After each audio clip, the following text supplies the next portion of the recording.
วันนี้ Kids Cooking มีไอเดียการแต่งหน้าบราวนี่ให้ดูแปลกตากว่าบราวนี่ธรรมดาที่เคยเห็นทั่วไปมาฝากค่ะแค่มีบัตเตอร์ครีมเท่านั้นเองไปดูกันเลย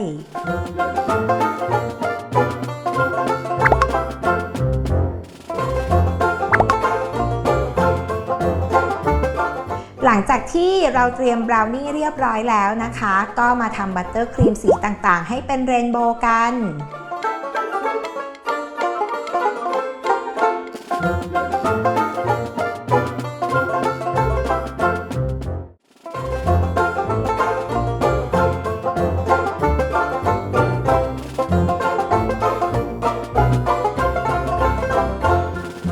จากนั้นม้วนให้เป็นวงกลมขนาดพอใส่ในถุงบีบได้แล้วก็นำใส่ถุงบีบเลยค่ะเมื่อได้บัตเตอร์ครีมแล้วก็บีบลงบนบราวนี่ที่เตรียมไว้ได้เลยค่ะ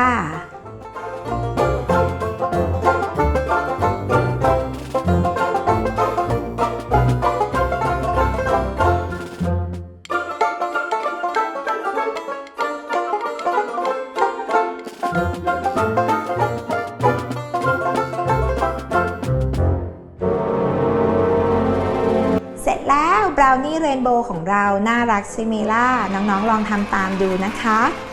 คลิปหน้า Kids Cooking จะมีอะไรมาฝากกด Subscribe Kids Kitchen เอาไว้แล้วกดกระดิ่งอัปเดตคลิปได้ทุกวันนะคะ